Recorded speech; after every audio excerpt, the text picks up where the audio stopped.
I've been in a couple of different cities and little towns, so I get it. Like, there's like it kind of depends on where you are, but most people will take the bus. That's pretty much all through Brazil.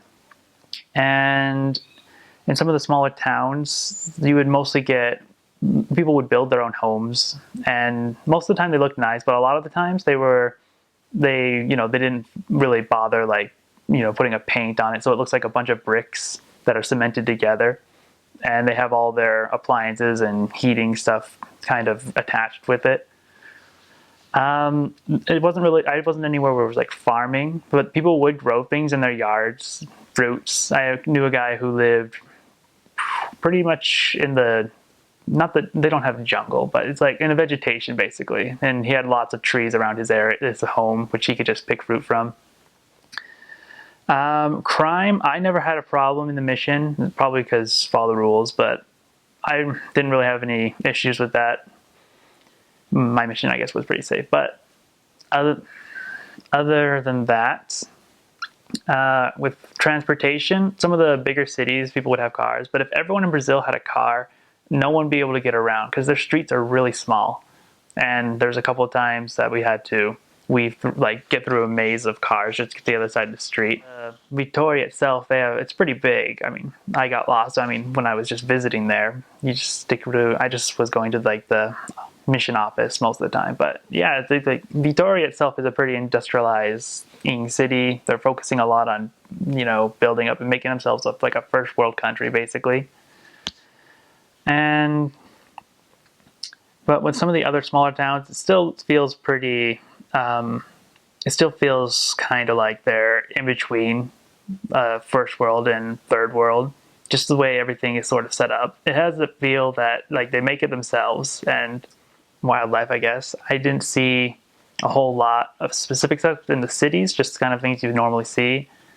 But I would hear lots of tales of like basically small alligators. They call them jacare, I think.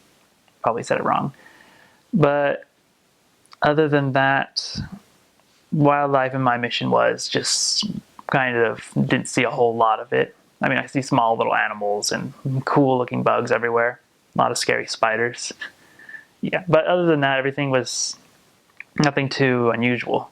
I know once a week they'll have like a farmer's market, and you can buy some pretty good food there. But they've also got little stores everywhere. You find groceries like there's like if you were to look at it like from a capitalist view, there's like a lot of little stores that have a lot of the same things, but most of the time I got the feeling that they didn't have any real issues with business, like shutting down too much, because everyone was really used to going to small stores, like small bakeries to get their food for the mornings, or little cafes. They're everywhere.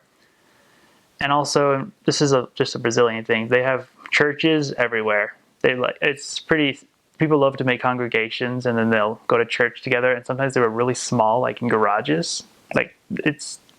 But like some of the more unified and bigger groups would actually build like a church for themselves and for anyone to come and visit. Going shopping, I know in Vitoria they have this huge district just full of shops and places you can go. The missionaries love to go there on P-Day just to get some things they wanted to have as a souvenir.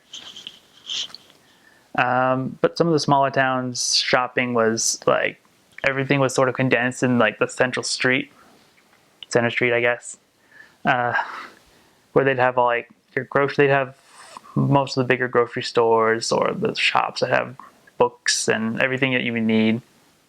So yeah, whenever we would go shopping, usually it was in Central, unless we lived nearby like a bakery or just a really small store.